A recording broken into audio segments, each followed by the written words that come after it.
संगीतकार के ओम जी के गीत लोग सिर्फ पढ़ना नहीं सुनना भी चाहते हैं कि माशाल्लाह माशाल्लाह क्या इनकी आवाज़ क्या वज़न है। तो जब ओम जी गीत पढ़ते हैं तो इतना रसपूर्ण हो जाता है।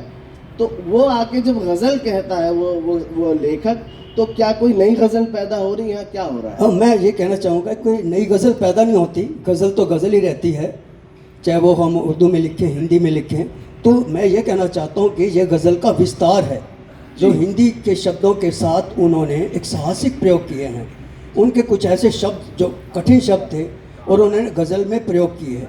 मैं अगर कहूँ तो मैं कुछ शब्दों का आपको बताऊँ। मैं सदृश्य, प्रेक्षागृह, चराचर, दीपशिखा, ज्ञान, अवमान, अग्रलेख, स्नेह सुधा, वैतालिक, वृतर, विद्वजन, सभासद, सघन प्रेक्षागृह, भुवन। क्या बात है, तालियां बजा सकते हैं आप लोग। ये शब्द दोस्तों हिंदी के शब्द हैं और इस सलाहियत से, इस हुनरमंदी से उन्होंने शब्दों को गज़ल में प्रयोग किया है कि ऐसा लगता है कि ये गज़ल के ही शब्द थे।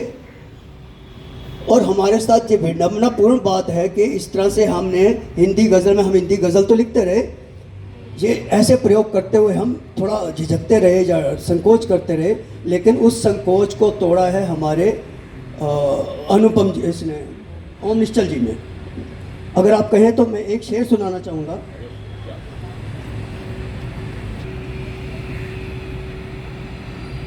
मैं सज़ा याफ्ता हुई जैसे उसकी ताउम्र सहचरी बनकर। पहले मिसरे में दोस्तों सज़ा याफ्ता है, दूसरे मिसरे में सहचरी है। क्या बात, शब्दों का कितना प्रयोग है, अनूठा प्रयोग है। सहचरी एक स्त्री की वेदना है पूरे शेर में। सहचरी जिसकी बन रही है उसकी सजा भुगतती रही हो। एक और शेर देखें दोस्तों, अच्छा खुश रहे देवनागरी बनकर। ऐसा प्रयोग तो हिंदी में शायद पहली बार ही हुआ है कि गज़ल में देवनागरी शब्द का प्रयोग हुआ है। देवनागरी प्रतीक है, देवनागरी भाषा है। तो देवनागरी क्या है, साधारणत्व का प्रतीक है। जो सावी भाषा वो अंग्रेज़ी है और जो हम आम लोग बोलते हैं वो हिंदी भाषा है, उर्दू भाषा वो हिंदुस्तानी ज़बान है। तो ये जो इन्होंने प्रयोग किया है उस प्रयोग के लिए मैं उनको साधुवाद देता हूँ। एक और शेर देखें दोस्तों, अपने दिल के उदास आले में एक बत्ती जला के छोड़ दिया। क्या बात। दोस्तों एक रचनाकार का दायित्व होता है कि वो गुम होते हुए शब्दों को गुम ना होने दे और अपनी रचना में प्रयोग होने दे। आला शब्द अब हम इस्तेमाल नहीं करते, लेकिन ओम निश्चल जी ने शेर में प्रयोग करके इसको एक रुतबा दिया है। एक और शेर मैं कहना चाहूँगा, सिर्फ एक और शेर, इसके बाद आप जी सर, जी सर, स्वागत। जीवन बीत गया जब बट्टे खाते में। शेर देखें दोस्तों, बट्टे खाते का प्रयोग। सुनिएगा दोस्तों, शेर सुनिए। जीवन बीत गया जब बट्टे खाते में, सर धुनकर अक्सर पछताता देखा है। जीवन बीत गया जब बट्टे खाते में, सर धुनकर अक्सर पछताते देखा है। दोस्तों ये लोक रचना है, ये लोक शब्द है जो हिंदी गज़ल में आया है। हिंदी गज़ल को दोस्तों हम नागरिक गज़ल कहते हैं, शहरी गज़ल कहते हैं, लेकिन जब ओम निश्चल जी ने इस शब्द का प्रयोग किया है तो देहातीपन का प्रयोग किया है। इस तरह के प्रयोग इब्न इंशा ने भी किए हैं। क्या बात, इब्न इंशा साहब ने भी किए हैं और ओम निश्चल जी भी कर रहे हैं। तो मैं ये कहना चाहता हूँ कि ये जो गज़ल का विस्तार है ओम निश्चल जी की गज़लों के द्वारा हुआ है। अनगिनत पन्ने आप सफ़े आपने उनके नाम कर दिए। एक सवाल ये था कि आपने कहा कि ओम जी ने एक पाठ रच दिया है, तो जो आइंदा नस्ल है या जो अभी लिखने वाले हैं, जो युवा है, जो नए लिखने वाले हैं, उनको कैसे प्रेरणा मिले जब आप ये कहते हैं कि उन्होंने एक पाठ रच दिया है? तो इस पर थोड़ा प्रकाश डालें। पाठक है ना, वो खुद ही अपनी दुनिया तो खुद क्रिएट करता है जी। हम जो हमारे पास एक, आप गज़लकार को देखें, आप उपन्यास को उपन्यास की तरह से लिखते हैं, कविता को कविता की तरह से लिखते हैं और कहानी को कहानी की तरह से लिखते हैं, लेकिन जब आप गज़ल लिखते हैं तो पूरे सरफोड़ कोशिश करते हैं शेर हो जाने की। तो गज़ल को पहले आप गद्य में सोचते हैं, एक जो मिसरा होता है ऐसे नहीं मिसरा बन जाता, उसे आप गद्य में सोचते हैं। एक ख्याल होता है पहले एक विचार होता है जी। और वो हमेशा गद्य में होता है। इसी नुक्ते से लकीरों का सफ़र होना है। क्या बात। तो वो नुक्ता होता है जो उसे हम गद्य में सोचते हैं, फिर वो शेर कहते हैं। तो जो नए लिखने वाले हैं दोस्तों, उनको ये चाहिए कि खूब गज़लें पढ़ें, सिर्फ हिंदी की नहीं, देवनागरी लिपि की नहीं, वो उर्दू की गज़ल पढ़ें और खूब सारी पढ़ें, जदीद गज़ल पढ़ें, रवायती गज़ल पढ़ें, लेकिन पढ़ते रहें। उनके दिमाग के कपाट खुलेंगे। उनको कोई सिखाने वाला नहीं है, सीखना तो खुद पड़ता है। अब उर्दू शायरी में भी जो उस्ताद और शागिर्द की परंपरा हो थी वो लगभग समाप्त हो चुकी है। तो हमें तो ये खुद ही एक तरह से मतलब इस तरह से हमें दुनिया में जाना पड़ेगा सीखने के लिए। अगर शेर कहना है तो शेर के इल्म सीखने पड़ेंगे। दोस्तों, गज़ल के साथ मैं 1 मिनट की बात जी सर। दोस्तों, बड़ी विचित्र विधा है गज़ल, बहुत आसान नज़र आती है, इतनी आसान के दिल नादा तुझे हुआ क्या है, आखिर इस दर्द की दवा क्या है। इससे आसान शेर क्या हो सकता है। तो लिखने वाला गज़ल की दुनिया में आता है, वो जो ही उतरता है गज़ल की दुनिया में तो गज़ल की पेचीदियाँ नज़र आती हैं, चुनौतियाँ नज़र आती हैं। वो एक तरह से विचलित हो जाता है कि क्या करूँ, लेकिन विचलित होना ही तो नएपन की सबूत है कि वो लिखते लिखते लिखता जाएगा। तो गज़ल के 2 दरवाजे थे। एक दरवाजे से शमशेर बहादुर सिंह बाहर निकल रहे थे, दूसरे दरवाजे से दुष्यंत पृष्ठ हो रहे थे उसी गज़ल में। एक आता है तो जाता है जहाँ में दूसरा, उसकी महफिल का कभी होता मकान खाली नहीं। तो गज़ल की दुनिया का, गज़ल का मकान कभी खाली नहीं होता।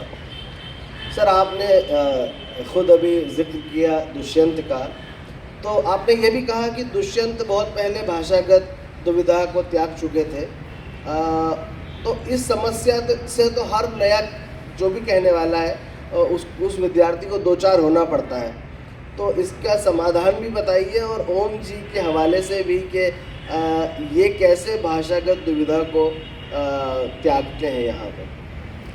दोस्तों, भाषा जो है ना, गज़ल की भाषा, वो एक तरह से मीनाकारी है, एक जगलरी है, गज़ल का खेल है, शब्दों का खेल है, भावनाओं का खेल है, तभी शेर होते हैं।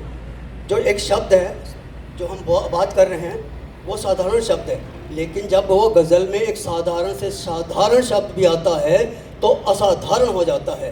तो किसी को ये कहना कि ऐसी भाषा होनी चाहिए, वैसी भाषा होनी चाहिए, इन शब्दों का प्रयोग हो, हिंदी का प्रयोग हो, उर्दू का प्रयोग हो, बिल्कुल भी नहीं, बेमानी बातें हैं। हम हिंदुस्तान में रहते हैं, हमारी ज़बान हिंदुस्तानी ज़बान है, तो उसी से हमारी चीज़ें आगे निकलेंगी। बहुत बहुत खूबसूरत ये बात बहुत पते की बात है कि कैसे हम चुनौतियां जो हैं उनको तोड़ते हुए आगे बढ़ते हैं और फिर एक नया, जिसको जदीद गज़ल कहें या कोई नई बात कहने के लिए, नए शब्दों के लिए भी, तो वो शिल्प गढ़ना होता है। बहुत धन्यवाद सर। क्योंकि आप अभी शब्दों की बात कर रहे थे, तो ओम जी ने जिन शब्दों का इस्तेमाल किया है, मैं यहाँ अपने दोस्तों को भी बताना चाहता हूँ कि सुने के बर्छियाँ, किंचित गरल, श्रम, मेघ, अन्नदाता, उपेक्षित, रुदाली। तो ये ओम जी स्वयं यहाँ पे हमको नया कुछ गढ़ते हुए दिखाई दे रहे हैं, नया शिल्प हो रहा है यहाँ पे गज़ल का। तो ज्ञान जी, अगर इस पे आप कुछ प्रकाश डालें कि ये नए शब्द ला रहे हैं और तो ये नए दरवाजे भी खोल रहे हैं यहाँ पे हम लोगों के लिए। दोस्त जी, जब गज़ल जैसी सिंफ, गज़ल जैसी विधा उर्दू से हिंदी में आई तो वो अकेली नहीं आई, वो अपने साथ काफिया, रदीफ, बहर, छंद, वो सब कुछ लेकर आई, गज़ल का मिजाज लेकर आई। तो इस तरह से हमने हिंदी में गज़लें कहना शुरू किया। लेकिन जब ओम निश्चल गज़ल की दुनिया में आए तो वो गीत लेके आए, गीतात्मकता लेके आए, गीतों का जो मिजाज होता है, जो शब्दावली होती है, वो भी लेकर आए। तो उनकी गज़लों का आप देखें तो एक गीतनुमा गज़ल है, गज़लनुमा गीत है। क्या तो बात है, कितनी सुंदर बात है। जी, तो ये कोई इसकी मैं इसको कमज़ोरी नहीं कहूँगा, मैं इसका एक सबल पक्ष कहूँगा कि उन्होंने इस तरह से गज़लें कही हैं और बेझिझक कही हैं, बेलिहाज होकर कही हैं। और इसका एक नतीजा ये निकला है कि मैं जब उनकी शेरों को पढ़ता हूँ तो मुझे बहुत सुखद अनुभव होता है कि गज़ल इस तरह से भी लिखी जा सकती है। ऐसे शब्दों का फिर उन्होंने शब्द शामिल नहीं किए, मिस्रों में पिरोए हैं। जैसे एक धागा होता है मिसरे का, उसमें उन्होंने शब्दों रूपी मनके को पिरोया है। हाँ, इतनी आप प्रशंसा कर रहे हैं और सकारात्मक लिया आपने इन पक्षों को, तो क्यों न हम ओम जी से निवेदन करें कि गीतों का ये राजकुमार हमको गज़ल सुनाए, रैंडमली कुछ भी जो उनके हाथ लगे कुछ सुनाए। ओम जी, आप हमको सुनिएगा। दोस्तों, शुक्रिया अदा करना चाहता हूँ जश्न अदब का कि उन्होंने चौपाल में मुझे आमंत्रित किया इस संग्रह के बहाने, और मैं बहुत शुक्रगुजार हूँ यहाँ पर ज्ञान प्रकाश विवेक जो जाने माने उपन्यासकार हैं, कथाकार हैं। उपन्यास को जीवन का महाकाव्य समझा जाता है। अगर कोई उपन्यास नहीं लिखता, केवल कहानियाँ लिखता रह जाए तो किसी एक काल खंड के अनुभव का लेखक होता है। लेकिन जिसके विशद अनुभव होते हैं, जिसकी विराट भूमि में उसका पदक्षेप होता है, ऐसा बड़ा लेखक बनने के लिए या तो महाकाव्य लिखना पड़ता है या महाकाव्यात्मकता का आख्यान लिए आख्यान लिखना पड़ता है। ऐसे आख्यानकार, ऐसे उपन्यासकार, कथाकार ज्ञान प्रकाश विवेक जी हमारे बीच हैं और वे चर्चा कर रहे हैं तो ये आशीर्वाद की वर्षा कर रहे हैं। मैं जानता हूँ कि बहुत निर्मम हैं, इनकी कम से कम हिंदी उर्दू शायरी पर आलोचना की 10 किताबें हैं और वे 10 किताबें किसी पाठ्यक्रम के वशीभूत होकर नहीं लिखी गई हैं। अपने जुनून से, अपनी अध्यवसायिता से बीमा के अधिकारी रहे हैं, लेकिन उसके उपरांत और उसके बीच भी इन्होंने शब्दों में जो अपना कायांतरण किया है वो एक नए ज्ञान प्रकाश विवेक का जन्म है। मैं बहुत आभारी हूँ। रंजन युवा शायर हैं, शायरी की इन्हें पहचान है और शायरी जो आती हुई पीढ़ी की बड़ी पसंदीदा विधा बनती जा रही है, उसके भी ये बड़े रसिक हैं। तो चलिए, मैं क्या लिखता हूँ, मैं हिंदी में अगर आलोचना करता हूँ तो अपनी रुचि की बात करता हूँ और जिस तरह से इन चीज़ों को लक्षित किया है, मुझे अपने बारे में ज़्यादा गलतफहमी नहीं है, लेकिन ज्ञान जी का जो अनुभव है उसके आगे मैं विनत हूँ। मैं एक गज़ल सुनाता हूँ, आप देखें इसमें वो चीज़ें आएंगी। कभी मेरी कुंवर नारायण से बातचीत होती थी तो कहते थे कि हर कविता कवि की आत्मकथा है। ये कथन है रूसी कवि एवं तुस्को का कि कविता ही कवि की आत्मकथा है, अन्य चीज़ें केवल फुटनोट हैं। एक गज़ल सुनाता हूँ। स्वागत है सर। वो हर चीज़ में जायका देखती हैं, क्या बात वो है? हर चीज़ में जायका देखती हैं कि जब लड़कियां मायका देखती हैं। वो हर चीज में जायका देखती हैं कि जब लड़कियां मायका देखती हैं। वो करती हैं फरमाइशें अपनी माँ से, वो करती हैं फरमाइशें अपनी माँ से, फिर उनकी वो प्यारी अदा देखती हैं, क्या बात फिर उनकी वो प्यारी अदा देखती हैं। वाह, वाह, वाह। कभी तो रसोई में चुपके से जाकर है ताजा कहाँ कुछ बना देखती हैं। कभी तो रसोई में चुपके से जाकर है ताजा कहाँ कुछ बना देखती हैं। मोहल्ले में किसकी सगाई हुई है, कहाँ कौन आया गया देखती हैं। मोहल्ले में किसकी सगाई हुई है, कहाँ कौन आया गया देखती हैं। सजाए थे कितने ही सपने सुनहरे, कहाँ हो गए लापता देखती हैं। सजाए थे कितने ही सपने क्या बात, सुनहरे, वाह। कहाँ खो गए लापता देखती हैं। यही थी कहीं आम महुआ की बगिया, गांव चौपाल, यही थी कहीं आम महुआ की बगिया। वो सुधियों का पौधा हरा देखती है, वो सुधियों का क्या पौधा प्रयोग हरा है, देखती क्या हैं। प्रयोग है, अद्भुत। बड़ी सीधी होती हैं ये बेटियां भी, न अपना कहीं फायदा देखती हैं। क्या बात। जो खोइछे में रख दो, बिहार और उत्तर प्रदेश में खोइछा होता है, जो खोइछे में रख दो वही उनकी जन्नत, उसी में वे ममता मया देखती। मया माने स्नेह, माँ की ममता को मया कहती क्या हैं। प्रयोग है। जो खोइछे में रख दो वही उनकी जन्नत, उसी में वे ममता मया देखती हैं। और आखिरी शेर है कि सलामत रहे मेरे बाबुल का बंगला या मेरे बाबुल का अंगना, सलामत रहे मेरे बाबुल का अंगना, यही एक सपना सदा देखती हैं। वो हर चीज में जायका देखती हैं कि जब लड़कियां मायका देखती हैं। Beautiful beautiful. गजल मैं रखना चाहता हूँ। ओम जी, एक सवाल आपसे भी है।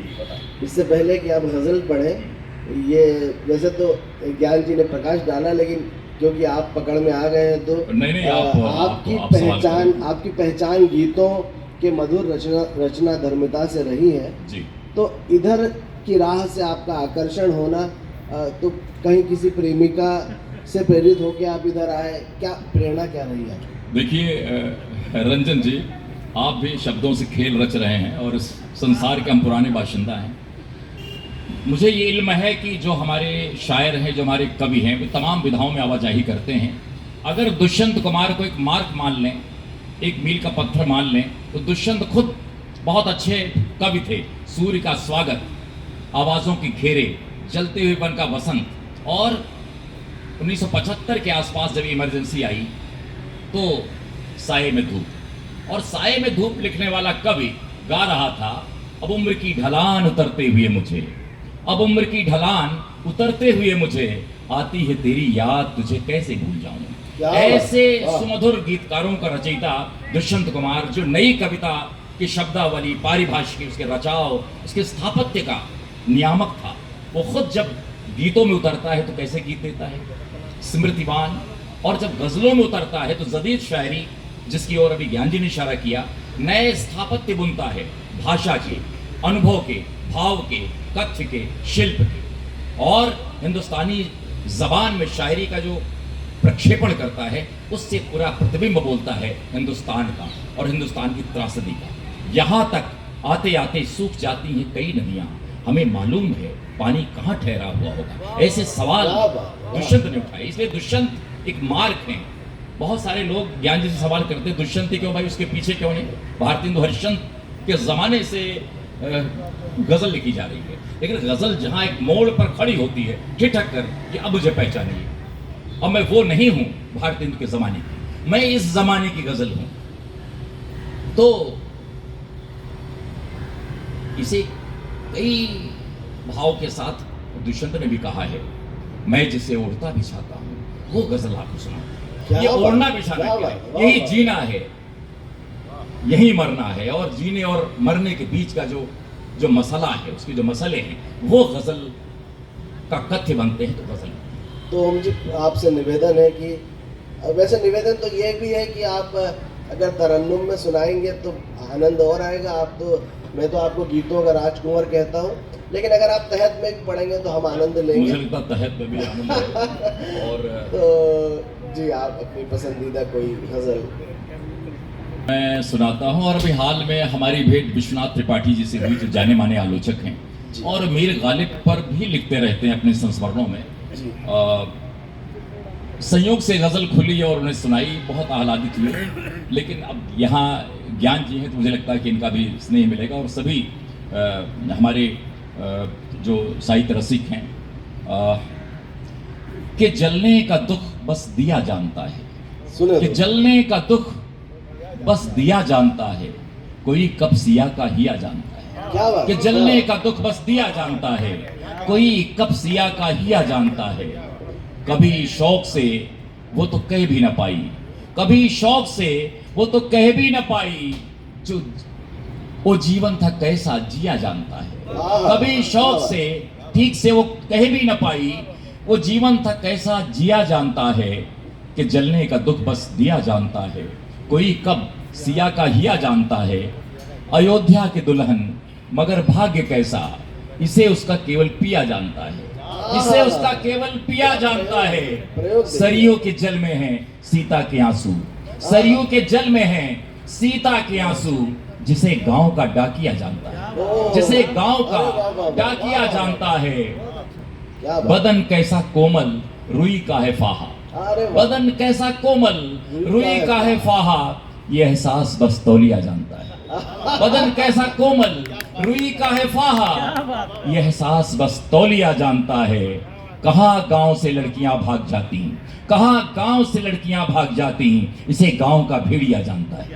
कहाँ गांव से लड़कियां भाग जाती, इसे गांव का भेड़िया जानता है। गजल कैसे जन्नत का एहसास देती, इसे ठीक से काफिया जानता है। गजल कैसे जन्नत का एहसास देती, इसे ठीक से काफिया जानता है। कि जलने का दुख बस दिया जानता है, कोई कब सिया का हिया जानता है। क्या बात, ब्यूटीफुल। अब माँ शारदा की वो प्रिय है, और आवाज़ जो कंठ उनको मिला है, ये अपने आप में एक वरदान की तरह है। तो ज्ञान जी की तरफ फिर से चलते हैं। ज्ञान जी, प्रतापगढ़ की मिट्टी से ये हीरा निकलता है, तो ये वहाँ की धरती की मिट्टी की सौंधी सुगंध भी इनके गीतों में आती रही है। गज़ल में आपने कौन सी महक आपके हिस्से में आई? नहीं, मैं गज़ल कथन पर जो है ना जी जी वो बात करना चाहूँगा। जी, जी। मैंने भाषा पर बात की है और जो शीर्षक है उस पर प्रयोग किया, बात की है। जी इन्होंने जो गज़ल कथन है इनका, जी। वो भी अद्भुत है। और शेर देखिए इनका, जी, सुनिए दोस्तों। ये पूरी गज़ल जो है लखनऊ पर है। इसमें से एक शेर मैं सुना रहा हूँ। निकलना साइकिल से छानना फिर चौक की गलियाँ। ये दोस्तों हम सब के साथ 30-40 साल पुरानी बातें होंगी, आप सबके साथ घटित हुई होंगी। निकलना साइकिल से छानना फिर चौक की गलियाँ, वो छुप कर लिख रहे नागर के नावल याद आते हैं। दोस्तों शेर इसलिए बड़ा हो जाता है कि वहाँ पर अमृतलाल नागर की जो नावल लिखने का जो एक वो है सिलसिला, वो इस शेर में पिरोया गया है। और पहले मिस्र में तो एक आवारगी है ही जो 18, 20, 15 साल के बच्चे में होती थी। ये स्मृति आख्यान है इस शेर में। एक और शेर देखें,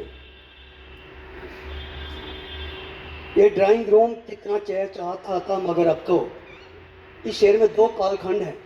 शेर देखें, ये ड्राइंग रूम कितना चहचहाता था मगर अब तो किसी गुमनाम बूढ़े सा सदा खामोश रहता है। एक वो दौर था जब चहचहाता था, बच्चे थे, बूढ़े थे, सब थे, रेडियो था, टीवी था, और अब लेकिन इतना सोना कमरा। ये जो प्रयोग है ये उत्तराधुनिक प्रयोग है हमारे समय का, और इसको ओम निश्चल जी ने प्रयोग किया है। एक और शेर देखें, मुहावरा है और कितना बेचैन करने वाला मुहावरा है। उनसे ताल्लुकात हमारे न ठीक थे, उनसे ताल्लुकात हमारे न ठीक थे, चेहरा था लौटती हुई बारात की तरह, चेहरा था लौटती हुई बारात की तरह। दोस्तों जरा सोच के देखो, एक बारात बेरंग लौट रही है, तब चेहरे कैसे होते हैं सबके कुमलाए हुए, दुखी, कष्टप्रद। ये शेर का प्रयोग, ये जो मुहावरे का प्रयोग है ये अद्भुत है।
तीन राग किए।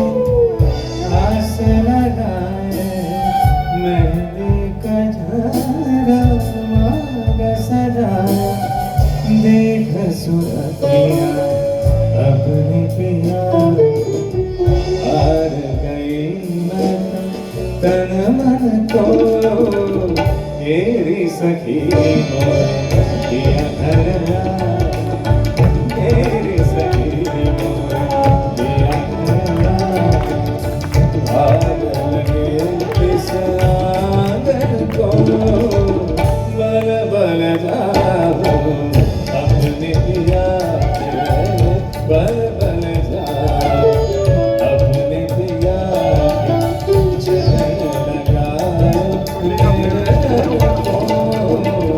मेरी सखी पिया घरना मेरी सखी पिया घरना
मेरे सखी मोरे पिया घरवा, मेरे सखी मोरे पिया घरवा।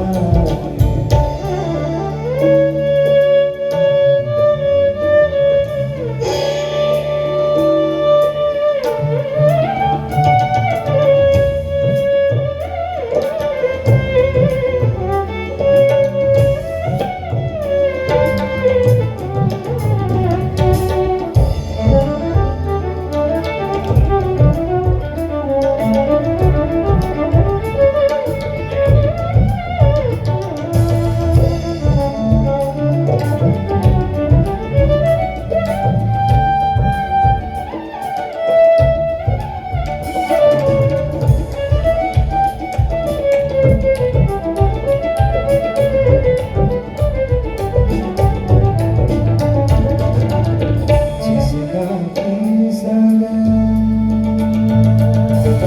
जिसका फैसला बेतसा, जिसका फैसला बेतसा, उस दुल्हन की पैर सुहागन। जिसका फैसला बेतसा, उस दुल्हन की पैर सुहागन। जिस सावन में पिया घरवा, जिस सावन में पिया घरवा, आग लगे उस सावन को। मेरी सखी मोरे पिया घरवा, मेरी सखी मोरे पिया घरवा, पिया घरवा, पिया घरवा।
जंगल कभी न कटने पाते, धू धू धरा न चलती क्या बात। ये ग्लोबल गर्मी यो न सताती। ग्लोबल गर्मी, ग्लोबल गर्मी ये यो न सताती।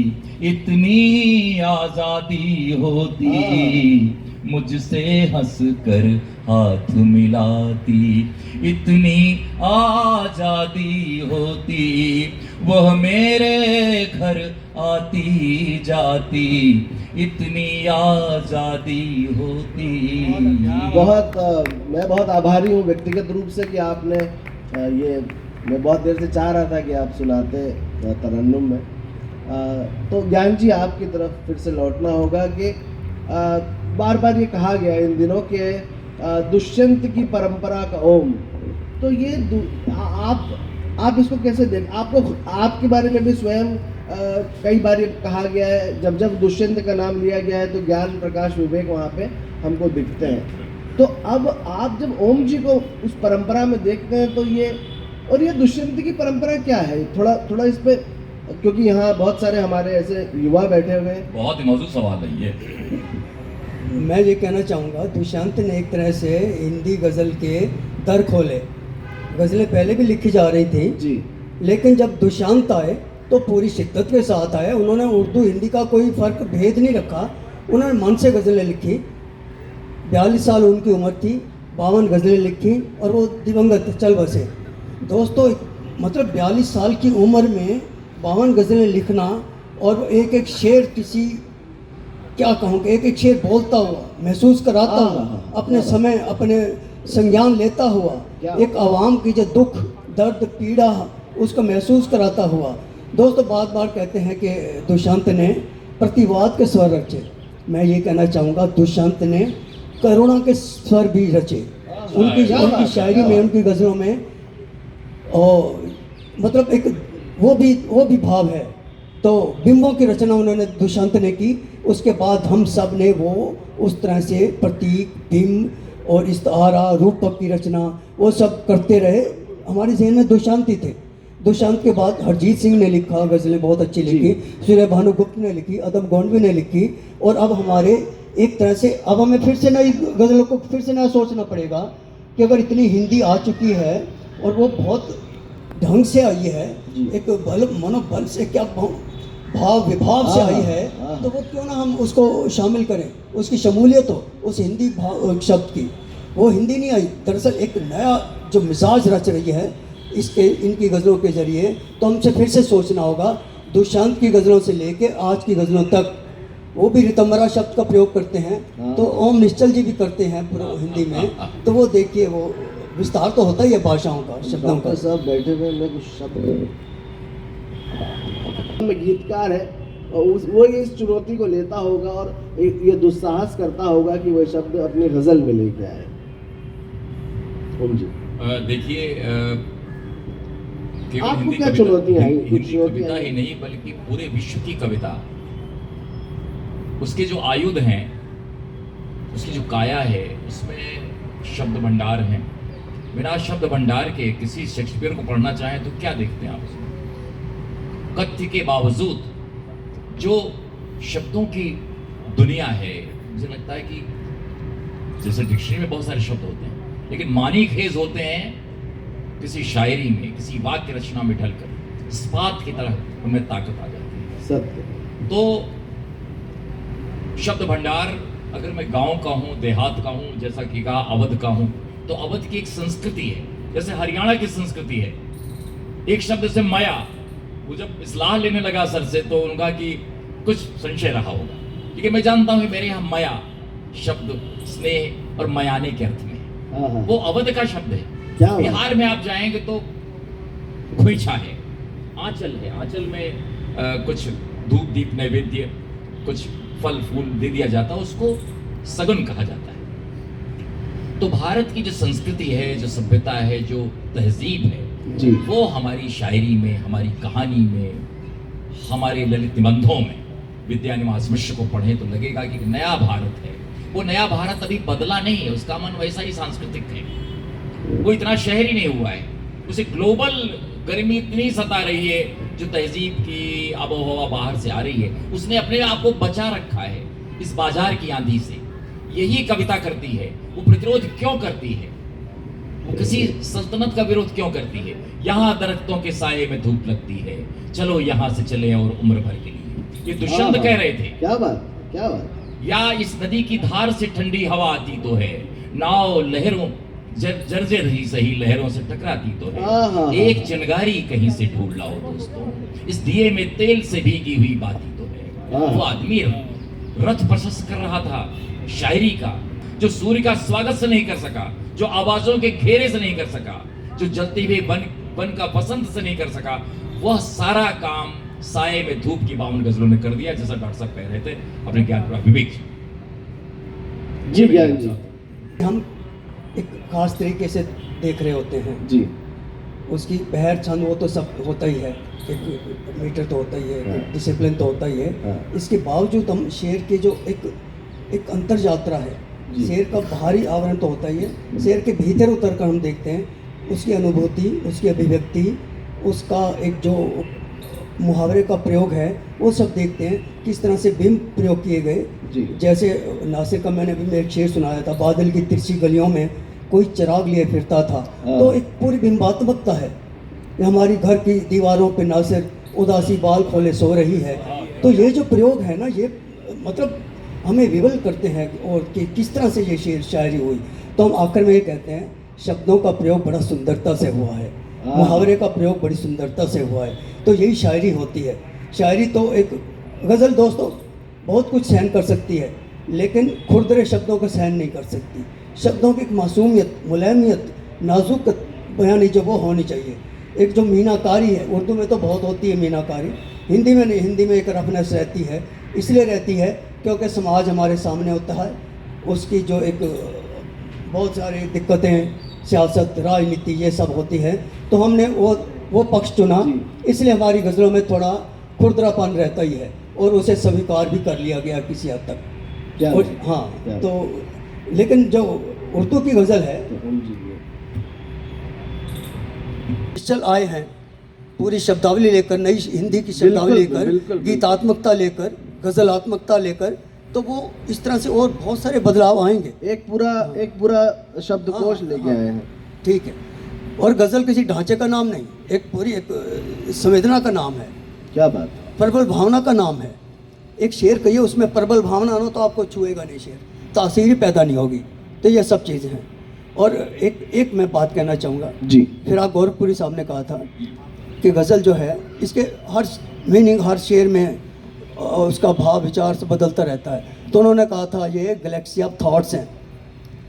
क्या बात। आप, हाँ, ये बिखराव नहीं है, ये गैलेक्सी ऑफ थॉट्स हैं। तो बिल्कुल सही बात है। हर शेर में हम अलग तरह से बात कर देते हैं। ये नज़म इसलिए कमज़ोर पड़ गई क्योंकि वहाँ विवरण थे, और यहाँ हर शेर में अपनी बात कहते हुए मुक्त होकर फिर दूसरा शेर कहते हैं, तीसरा शेर कहते हैं, चौथा शेर कहते हैं, जैसे ये डॉक्टर साहब कह रहे थे। जी। तो अब ये कहेंगे बात अपनी। तो आप से एक इशारा हुआ है रंजन जी का कि मैं गज़ल पढ़ूं, जिसमें वो ख़ास तरह से हमारी राजनीति के तापमान को भी देखने की कोशिश की गई। लेकिन इसके पहले एक गज़ल जिसमें हमारी भाषाई रचनात्मकता, जैसे मैं संस्कृत का विद्यार्थी हूँ तो वहाँ से कैसे वही शब्द लेता हूँ जिसको ये नाजुकी वाली भाषा कहते हैं, ये बड़ा मुश्किल होता है। लेकिन ये होता है। खराद का काम, जैसे एक बढ़ई है जिसके लोहार है, हर छंद वो भी छंद रच रहा है, लोहे में रच रहा है, इस्पात में रच रहा है, लकड़ी में रच रहा है, कुछ रच रहा है। जी, स्वागत। तो ये गज़ल है पेश खिदमत की। डॉक्टर साहब, रहमान सर, सुबह के पल उठा के रखता हूँ, सुबह के पल उठा के रखता हूँ, हाथ में जल उठा के रखता हूँ। क्या सुबह बात। के पल उठा के रखता हूँ, हाथ में जल उठा के रखता हूँ, मंत्र से मन को सींचता हूँ मैं, मंत्र से क्या बात मन को सींचता हूँ मैं, पल ये वेहवल उठा के रखता हूँ, मंत्र से मन को सींचता हूँ क्या मैं, बात। पल ये वेहवल उठा के रखता हूँ, सुबह के पल उठा के रखता हूँ, हाथ में जल उठा के रखता हूँ, बात में कितना दम है खुद देखो, बात में कितना दम है खुद देखो, एक चावल उठा के रखता हूँ, अरे बात वाह, में वाह, कितना वाह, दम है वाह, खुद वाह, देखो, वाह, एक चावल उठा के रखता हूँ, मेरी पलकों पे कई मौसम हैं, मेरी पलकों पे कई मौसम हैं, कांधे पे हल उठा के रखता हूँ, मेरी वाह, पलकों पे वाह, कई वाह, मौसम वाह, हैं, वाह, वाह, वाह। कांधे पे हल उठा के रखता हूँ, हाँ। तुम सुनोगे तो भीग जाओगे,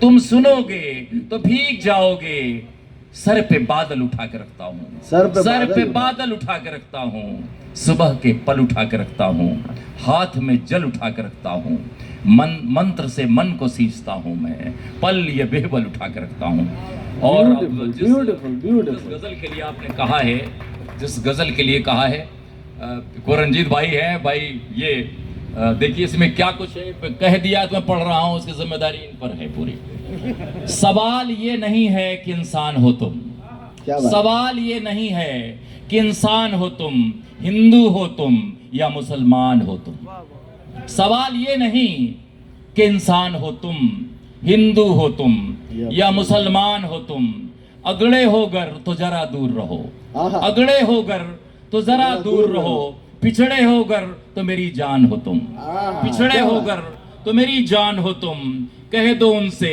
न तुमसे पंगा लें, मुल्क की आन बान शान हो तुम।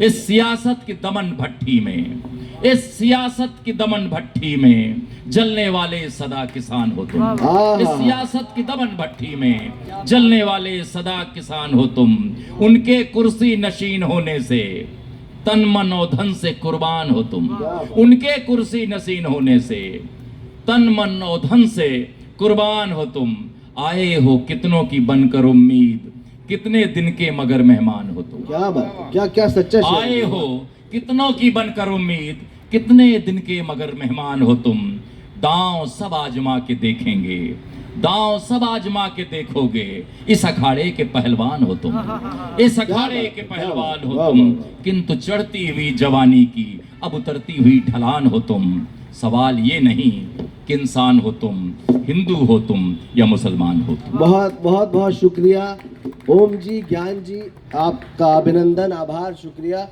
रंजीत भाई से मैं दस्तबस्ता गुजारिश है कि वो आए यहाँ और इसका विमोचन हमको करना है। सर वो एक बात कही थी ज्ञान साहब ने कि उर्दू के शायरी के मुकाबले में हिंदी शायरी में रोमानियत की कमी है रिलेटिवली। तो सर ये 68 सीरियल की जो गज़ल है, सर मेरी गुजारिश है कि अगर आप ये पढ़ें तो शायद ये बादल की बाहों में हो। जी जी जी जी जी। तो कौन पढ़े? सर पढ़े? नहीं सर आप पढ़ेंगे। अच्छा, चलिए बहुत शुक्रिया आपका। हाँ हाँ अच्छा अच्छा ठीक है। तो कर्नल साहब शायर हैं, रवीन चसवाल रफ़ीक जी, उनकी रुचि से, आदेश से।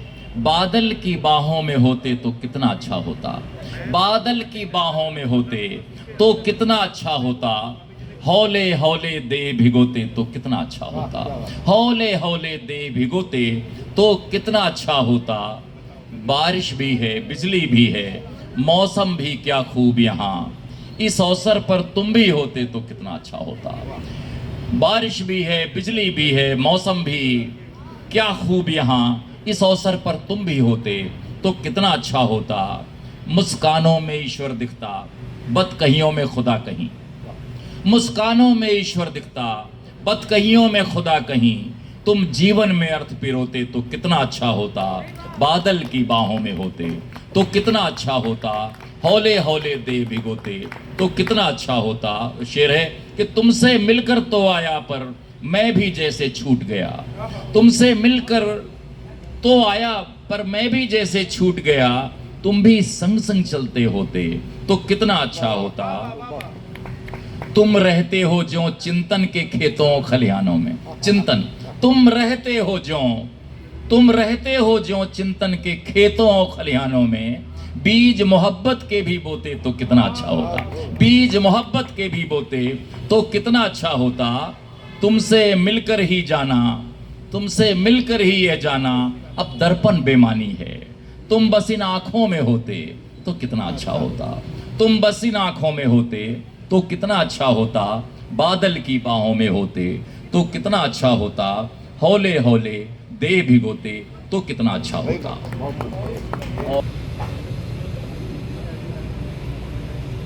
मिलना अभीष्ट से मिलना, जैसे अपने ही इष्ट से मिलना। हाँ वही सुना रहा हूँ मैं, शीर्षक बता रहा हूँ। वो मैं राजा भैया के इलाके का हूँ और रायबरेली के हैं, तो संघर्ष चलता रहता है।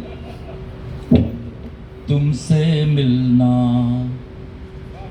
शकील साहब आदाब।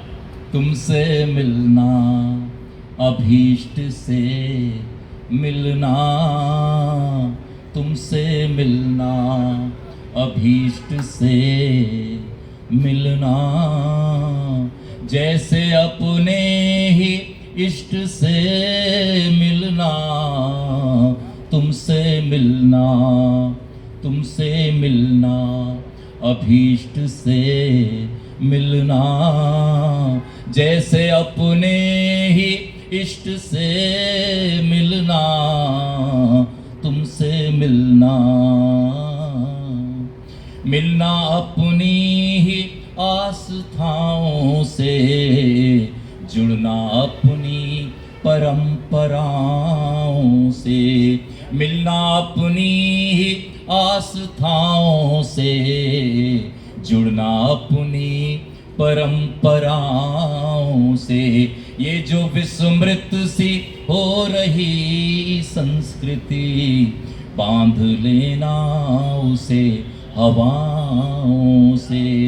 तो तुमसे मिलना है, तुमसे मिलना है बुद्ध से मिलना, तुमसे मिलना है बुद्ध से मिलना, जो किसी चित्त शुद्ध से मिलना, तुमसे मिलना, अभीष्ट से मिलना, जैसे अपने ही इष्ट से मिलना, तुमसे मिलना।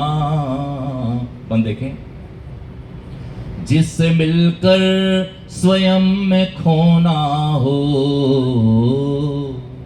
जिससे मिलकर स्वयं में खोना हो, जिससे मिलकर स्वयं को पाना हो, जिससे मिलकर स्वयं में खोना हो, जिससे मिलकर स्वयं को पाना हो।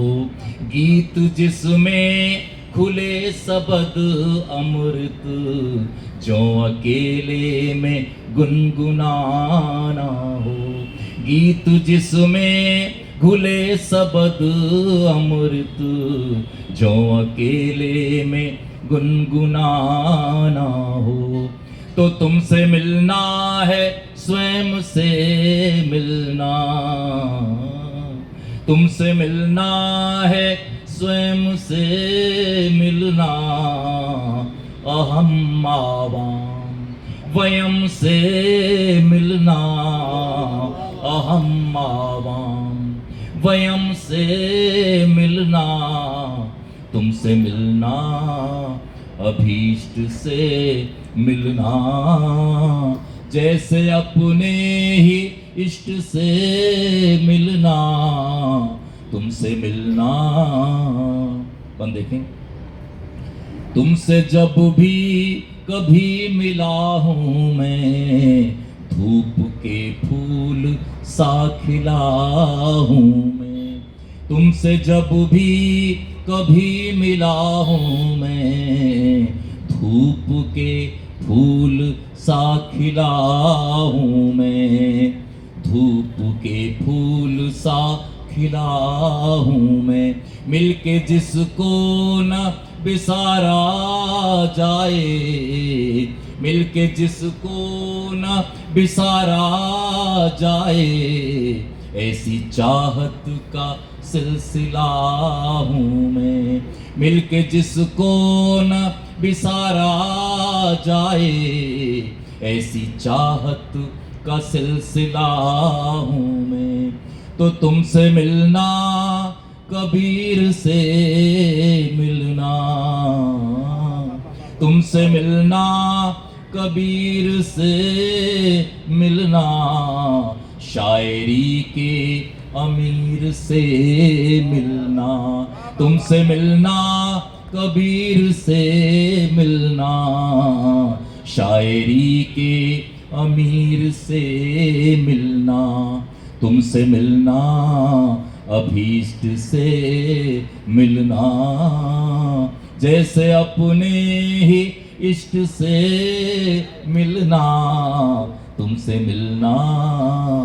और आखिरी है, तुम मेरी रूह में समाए हुए, चेतना में मेरी नहाए हुए। तुम मेरी रूह में समाए हुए, चेतना में मेरी नहाए हुए। नूर बनकर सदा बरसते रहे, आसमानों सर पे छाए हुए। नूर बनकर सदा बरसते रहे, आसमानों सा सर पे छाए हुए। तो तुमसे मिलना, किसान से मिलना, तुमसे मिलना, किसान से मिलना, बीज से धान पान से मिलना। तुमसे मिलना, अभीष्ट से मिलना, जैसे अपने ही इष्ट से मिलना। तुमसे मिलना, तुमसे मिलना। रंजीत भाई और एक हो जाए, प्रेम से कह रहे हैं। तो मैं वो एक गीत अब मैं पढ़ता हूँ, मिल भी जाओ ना सताओ, पास आओ ओ गुजरिया हो, अजनबी लागे नगरिया। क्या बात। सर गाने की इजाजत है। मिल भी जाओ ना सताओ, पास आओ ओ गुजरिया हो, अजनबी लागे नगरिया हो, अजनबी लागे नगरिया हो। मिल भी जाओ ना सताओ, पास आओ ओ गुजरिया हो, अजनबी लागे नगरिया हो, अजनबी लागे नगरिया हो। दिल की क्या औकात चकनाचूर है पिया का गांव कितनी दूर है। दिल की क्या औकात चकनाचूर है पिया का गांव कितनी दूर है। रात दिन का कितना लंबा है सफर, रात दिन का कितना लंबा है सफर, और दिल भी प्यार में मजबूर है, और दिल भी प्यार में मजबूर है। ऐसे मत देखा करो मुझको, ऐसे मत देखा करो मुझको, लाग जाएगी नजरिया हो, अजनबी लागे नगरिया हो। मिल भी जाओ ना सताओ, पास आओ ओ गुजरिया हो, अजनबी लागे नगरिया हो। अपन देखें कैसा बेसुध सा मिला संसार है, संकटों में ही हमेशा प्यार है। कैसा बेसुध सा मिला संसार है, संकटों में ही हमेशा प्यार है। बेवफाई के हैं किस्से अनगिनत, बेवफाई के हैं किस्से अनगिनत, और ये जीवन हुआ अखबार है, और ये जीवन हुआ अखबार है। धड़कनों से मेरे कुछ मत पूछिए, बन न जाए कल खबरिया हो, अजनबी लागे नगरिया हो। मिल भी जाओ ना सताओ, पास आओ ओ गुजरिया हो, अजनबी लागे नगरिया हो। पर देखें ताल्लुक के कितने झंझावात से हम गुजर ही आए उल्का पात से। देखता हूँ कितने लोगों को मगर बच न पाए जो यहाँ आघात से, बच न पाए जो यहाँ आघात से।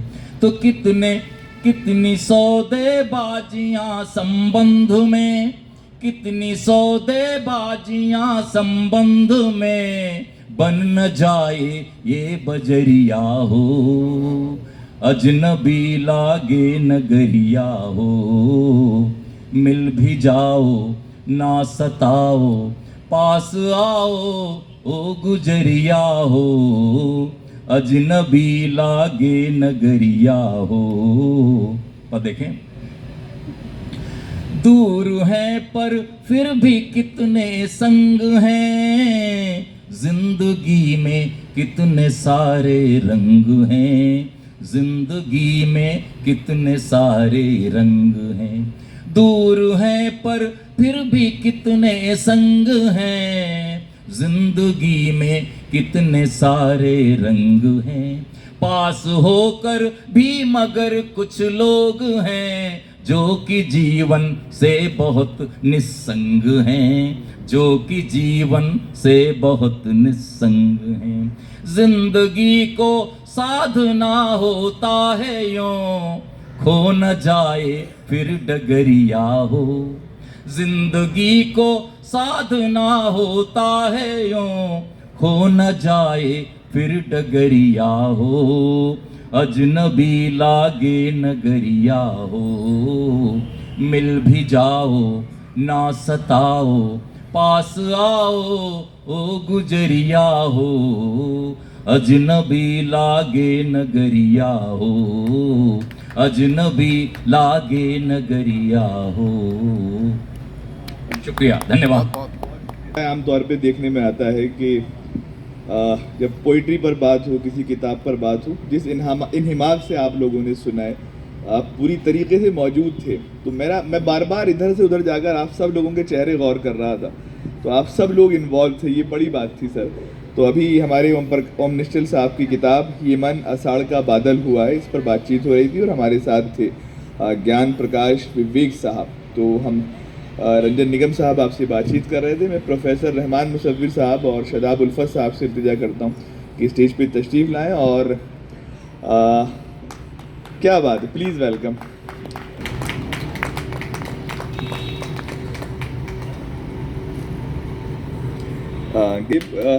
ये कह देना चाहिए कि लिटरेचर पर जो बातचीत होती है, डिस्कशन होता है, मुबाहिसे जो होते हैं, उनको वाकई सुनना चाहिए। और